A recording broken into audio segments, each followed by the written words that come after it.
Dr. Helen Wingate. And now, please welcome the 57th governor of this great state of New York, Governor Kathy Hochul.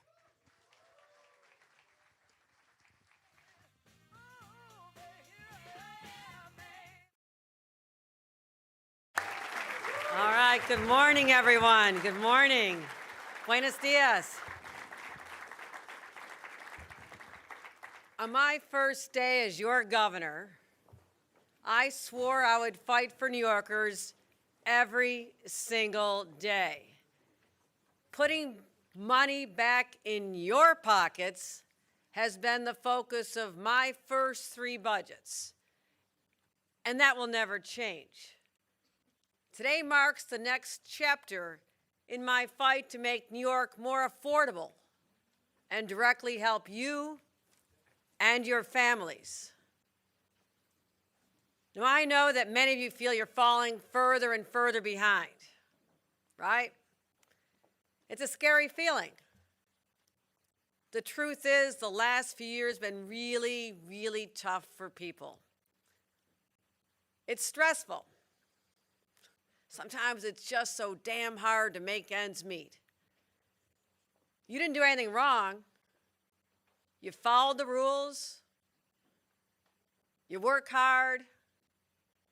And yet ever since COVID, it seems like the prices of everything keep going up and up and up. Every trip to the grocery store is more challenging, more frightening than the last. And we're here today because we have a great team of individuals. You're going to be hearing from them as we talk about how we're going to make sure that we work together in government. You heard our elected leaders announced. We're going to be hearing from clergy, elected leaders, all of us working together. Because even if you look at the prices of groceries from COVID, a gallon of milk is $1 more than it was then. Dozen eggs has doubled. Pound of hamburger, and I grew up eating a lot of Hamburger Helper as a kid. It was like $3.50, $3.80, $3.50 back then. It's $5.58 today. Diapers are up 48%. It all adds up fast, especially when you have small kids. Now, I vividly remember when I had 2 little ones, both in diapers, formula. I remember telling my husband, when our kids grow out of diapers and formula, we're going to be rich, right? That's money back in your pockets. And if you're a senior citizen on fixed income, every little purchase you have to think about. And you realize it's not the retirement that you expected because money is so tight. You know, growing up in a working class family, I know that feeling of just not getting ahead. As a kid, I was embarrassed when my mother took us to used clothing stores. My mom also would take us to these discount stores, and we didn't go home with our clothes. She put them on layaway. And she'd go every week to put a few more dollars down until someday she could bring home the clothes for her 6 kids. I remember that like it was yesterday. And to feed a family of 8, Mom would go to this other discount store that sold day-old and week-old bread and stale Twinkies and put them in our freezer so we could have them week after week. She bought them all at a great discount. Fried Spam sandwiches and tuna casseroles were seen all too often at our dinner table. I didn't like either one of them. But as my own family was starting out, we had our own challenges. My husband and I were public servants. We wanted to serve the community. We didn't make a lot at first. And when kids came and I couldn't afford childcare, couldn't find something available for us, I left that job. We really had a stretch then. Like many of you, I clipped the coupons. I used to go out to a big discount grocery store and load up 2 big shopping carts. You know, those giant packs of diapers and toilet paper and paper towels and cereal, these big cartons, trying to find a place to store them. And I was praying it would last the month because I knew I could not go back there with that shopping cart for another month. Kids' sneakers got tighter, clothes got to shrink every day. And I, like many of you, I dreaded those bills coming in the mail every month. Now, my husband and I, we are blessed and we are so fortunate now, but I never forgot where I came from and how hard life can seem sometimes, especially this time of year, right, parents? Your kids are seeing all the great toys that they want. And you have that pit in your stomach because you know that Santa's not going to be able to bring that for them this year, and they'll be disappointed. I know what that's like. Now, we're told inflation is getting better. It's supposedly coming down. But let me ask this question. Do any of you feel like you have more money in your pockets today? No? No? No, I didn't think so. I didn't think so. And that's not what I heard when I was doing back-to-school shopping at Target with Melissa Anderson and her 9-year-old twins.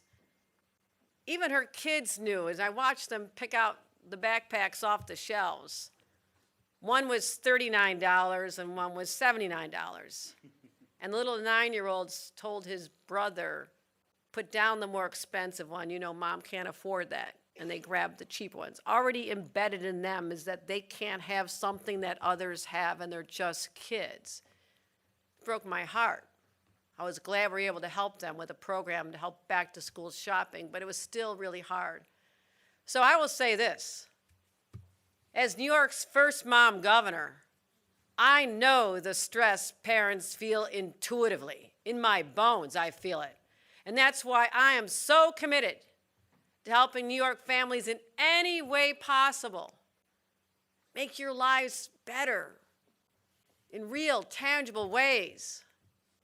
Putting money back in your pocket and in those of millions of hardworking New Yorkers.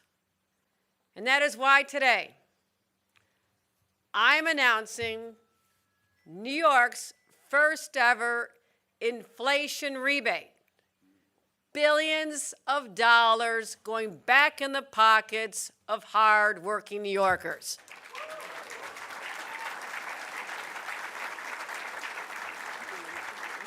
Now, how are we doing that? How are we doing that? Listen up. Now, the past 3 years, New Yorkers, because the price of everything has gone up, you've had to pay more in sales tax than even my budget director, who's sitting right there, expected. Right, Blake? Okay? Gotta let it go, okay? Gotta let it go. You know, prices go up, more sales tax is collected because the price of everything was up. Now, I'll tell you right now, I'm sure there are some elected officials or some special interest groups will weigh in and say, oh, I know how that extra money should be spent, that one-time extra sales tax revenue spent. But here's my message. I'm on your side. I believe that this extra inflation-driven sales tax revenue shouldn't be spent by the state. It's your money, and it should be back in your pockets. Back in your pocket, right? There you go. Show you the money. Show you the money. This will help with your expenses to buy the groceries for your family. Here's what I'm proposing in my budget next month. They will send you a check to buy your groceries for a month or whatever you want to spend it on. And if you're an individual earning up to $150,000 a year, it's $300. What does that look like? All right. How about that for individuals? Now, if you're filing jointly and you have a family, you need a little more, right? Families are expensive. How about this? $500. $500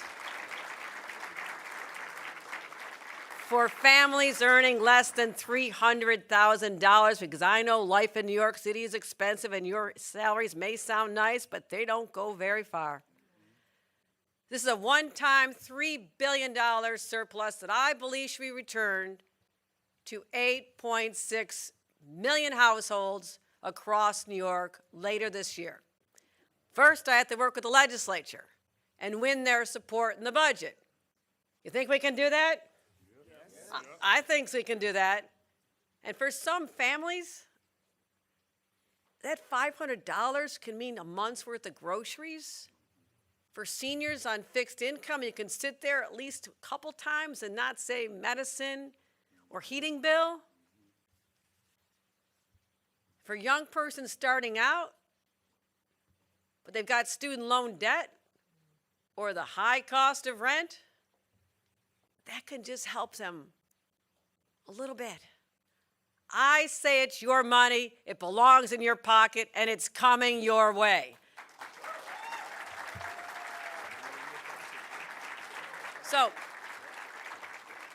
leading up to my State of the State address in January, you're all invited, I'll be outlining even more strategies to make New York more affordable.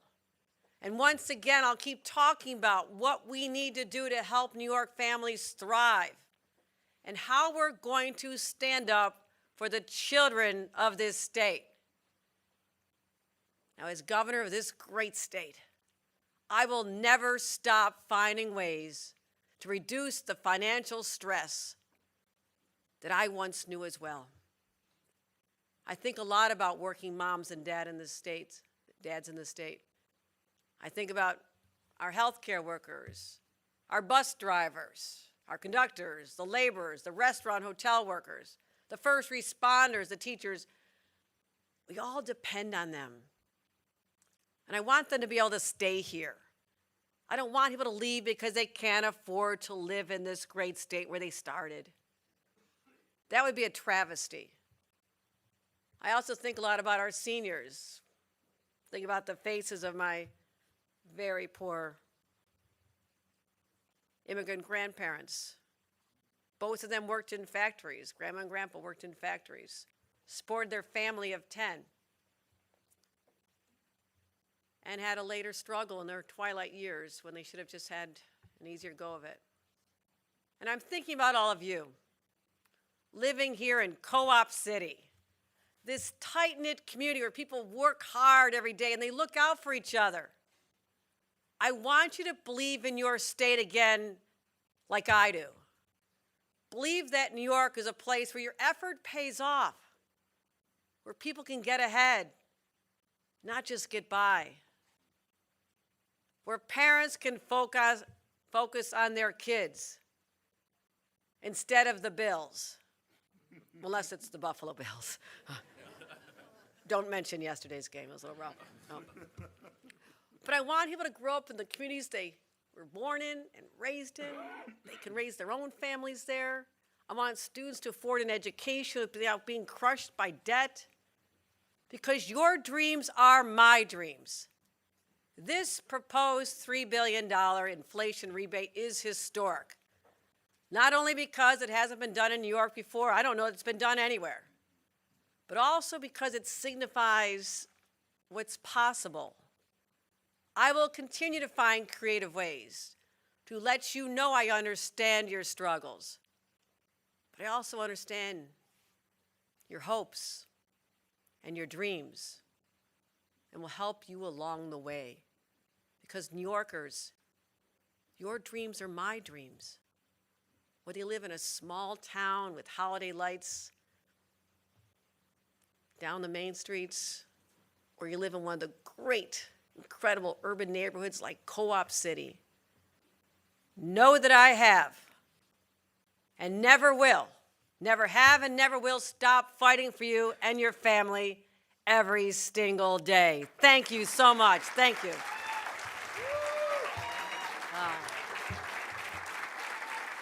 Thank you. Thank And you. now- Thank you. Let me introduce Dr. Helen Wingate. Thank you, Dr. Wingate.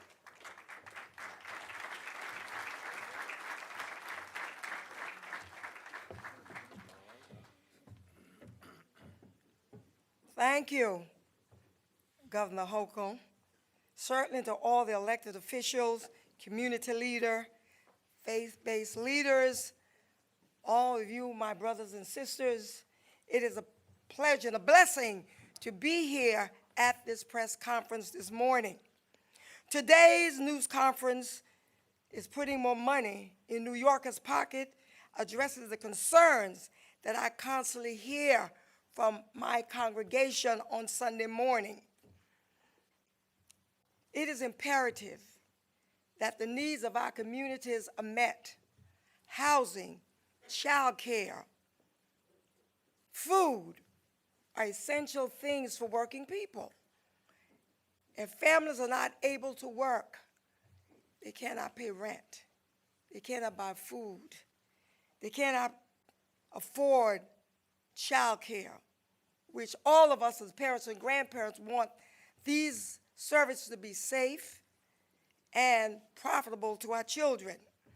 And so, as a grandmother and a mother, I feel the concern of people who are concerned about the inflation that arises in our community on a daily basis. The governor is here and has said that she's going to put money in the pocket of all New Yorkers, and that is very important because Governor Hochul has been doing this throughout her tenure and keeps making New York a more affordable for working people, and certainly as a faith-based community. We have a responsibility to those in our care. And so I want to say thank you to Governor Hochul for putting monies back in the people's pocket that actually and rightly belongs to them. As a grandmother and as a pastor, there are people in our congregations who have children in daycare. We want to know that our children are safe. We want to know that they're being treated fairly. We wanted to know that they are well cared for. But if these services are not provided, then what are these parents are going to do? So it is important as faith-based leaders, as elected officials, as community leaders, that these important services are provided for the people of our community. Peter was asked the question by the master, Peter, if you love me, feed my sheep. The reply was, yes. So Governor Hochul, you love the people of New York State, and you are providing this inflational rebate that those who have given money as taxpayers, that you will put this money back into their hands, that they will be able to provide and care for their loved ones. $500 may not be a lot to you. $300 may not be a lot. But for those who do not have, it is a lot. So thank you, Governor Hochul, for what you're doing for the people of New York and all of the elected official and community leaders who are here today, who love and they are concerned and they care about the people of New York. So today, I am blessed to be here, to see love in action, to see the love of all those who are in this room, who took the time to come and to say, we want better for the people in our neighborhood. And certainly, our governor is doing that. God bless you, and thank you for the service that you are rendering to the people of New York State. And at this time, I will introduce to you Brother Rod Saunders, Chair Board of Co-op City.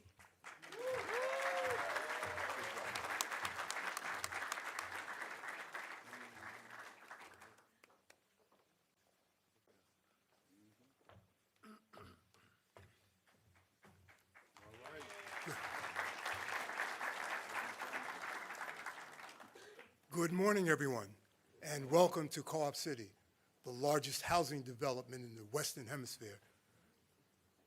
We here at Co-op City, a working class community of over 40,000 people, certainly knows what the benefits of having monies back in your pocket would be. We're arguably one of the largest working class communities in New York, and therefore, we understand what it is to get monies back in our pockets. I think Governor, I think your initiative is wonderful. Thank you for being here this morning. Thank you for coming to express how you are trying to help New York City residents, New York State residents. And by the way, I share your pain because all of New York football went 0 for 3 yesterday.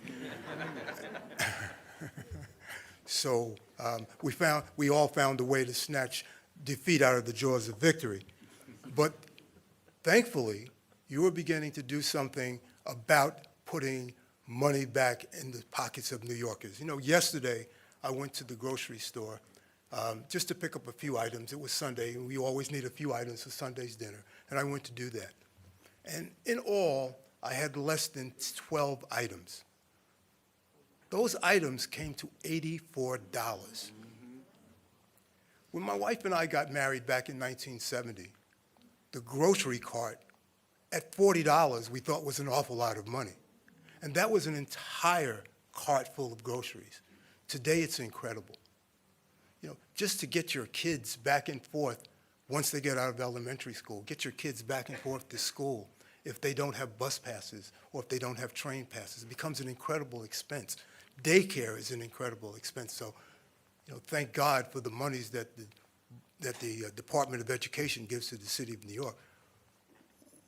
We are in a situation where having money back in your pockets, because as a working class community, and Co-op City is a large working class community, we pay our taxes. So to be able to get tax credit, to be able to get dollars back is woefully important because every single dollar counts.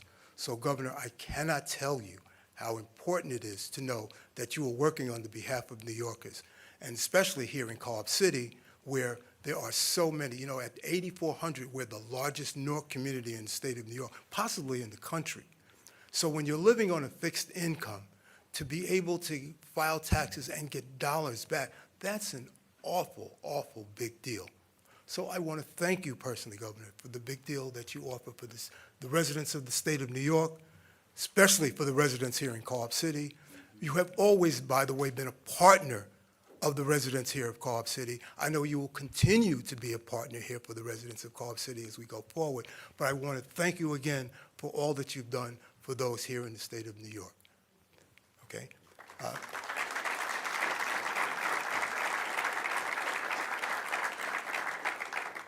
I would now like to introduce Jennifer Jones Austin.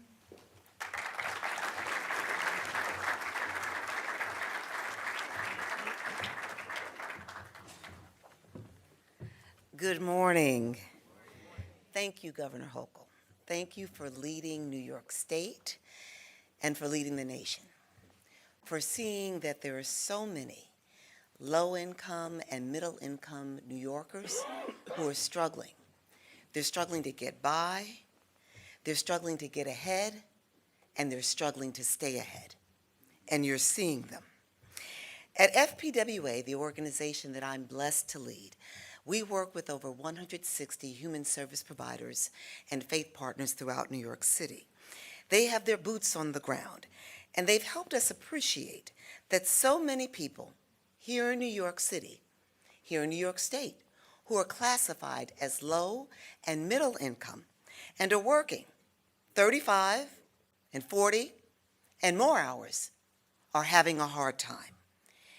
And they're doing so without being seen.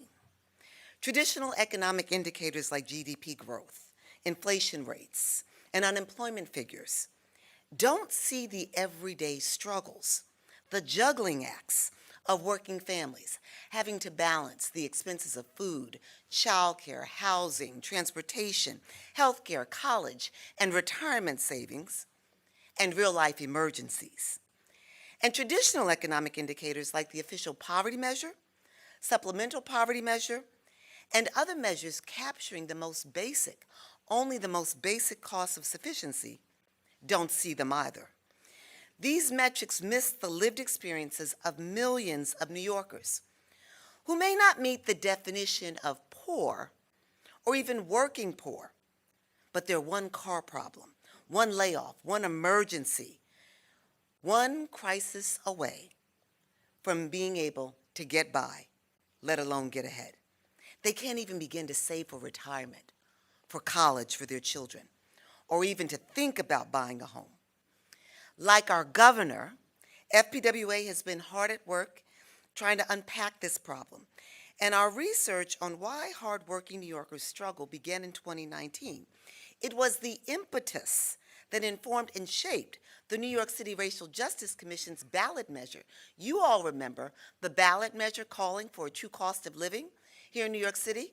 The one that you all voted on? 81% of New Yorkers said, yes, we need to calculate the true cost of living. Appreciating that New York is not unlike the rest of the nation, that Americans all over this nation are struggling. In 2023, we partnered with the Community Service Society, and we co-established the National True Cost of Living Coalition. Now, I'm going somewhere with this, Governor, because this ties directly to you. We are calling for the nation to establish a true cost of living so that we can see Americans and see what they need. We commissioned the nationally renowned Urban Institute to develop the measure to fundamentally shift the discourse on law and policy from just getting by to economic security, on what resources families need, not just to survive, but to actually thrive. 2 weeks ago, the measure was released. First ever groundbreaking true cost of living, true cost of economic security measure. The report was released, the findings, the measure, and here's what it tells us, Governor. When we look at every county across the country, what it tells us is that insufficient resources, more than costs, it's insufficient resources that are putting people below the economic security threshold. It's telling us that in some counties with incomes as high as 500% of poverty, $160,000, a family of four, is living paycheck to paycheck. That 3 out of 5 children, 60%, are living in families with resources below the threshold. The measure, which has already received in just 2 weeks widespread acclaim, confirms that Governor Hochul, in moving to increase the resources that families have through expanded eligibility for child care tax credits, tax relief, tuition assistance, and now inflation rebates, that you see working individuals and you see families, working families. You know what they need to live with dignity. Throughout our nation's history, we've heard famous people. We heard Jefferson, we heard FDR, Truman, all talk about economic security, but we've never done anything about it. We've centered this nation on subsistence. But Governor Hochul, you're centering us now on economic security, what people need to live with dignity. And in so doing, you are not just leading the state, you're leading the nation boldly and declaratively saying we need to do more to put resources in the pockets of working Americans. So I thank you, I applaud you, thank you ever so much. And now, I get to introduce Westchester County Executive and soon-to-be Congressman George Latimer.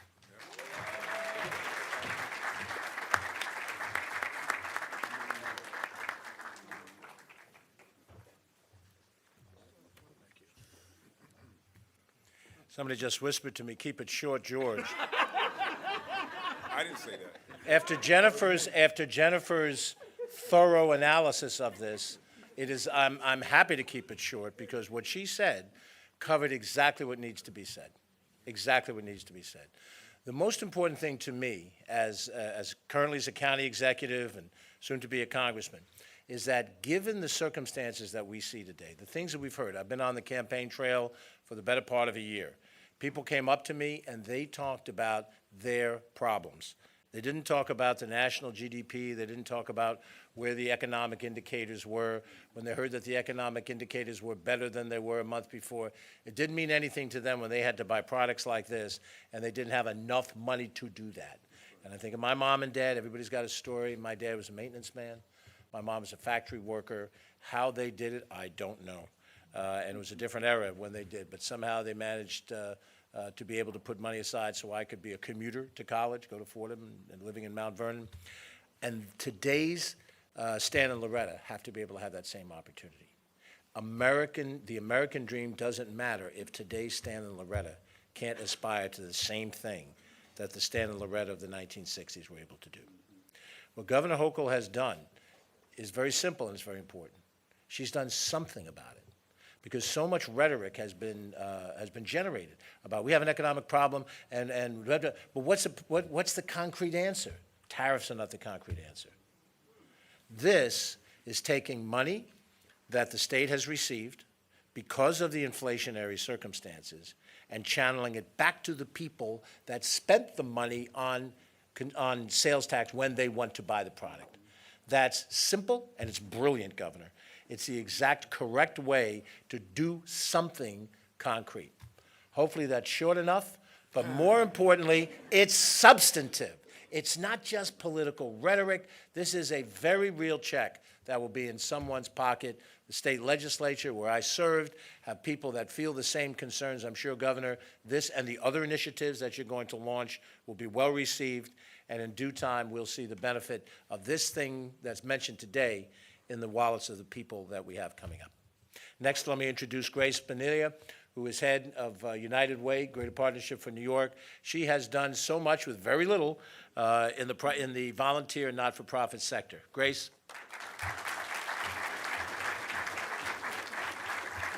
Thank you and good morning.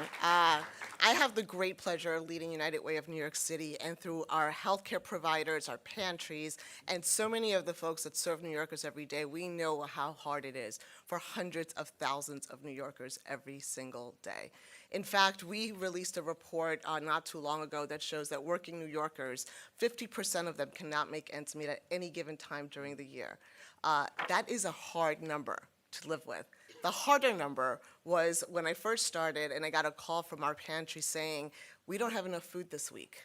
Can you give us a little bit more in our allotment? The reality is that last year, 86% increase in visits to pantries was what our system was dealing with. The 500 pantries that we work with knew firsthand what it meant not to have enough food on the table. And we're talking about working New Yorkers. So that reality is something that we live with every day, Governor Hochul. And I want to thank you today for seeing us, for seeing the New Yorkers that wake up every day hoping that their city will be the city that their parents came to, lived in, and thrived in. And the reality is that it's not that for many, many, many New Yorkers. This type of rebate is the kind of thing that really helps every day, because I know, because I talk to them every day, that there's a New Yorker out there that has to choose between medicine and food. And thanks to this check, they're not going to have to. So on behalf of the 700 nonprofits that I work with that are trying to fill the gap, I want to thank you, Governor Hochul. We look forward to continuing to work with you. Y un poquito en español, gobernadora, muchísimas gracias por su compromiso a los neoyorquinos que necesitan este cheque. Thank you, everyone. That concludes our program. We would like to acknowledge Council Member Kevin Riley and Assembly Member Yudelka Tapia. Thank you for attending today's announcement. Have a good day.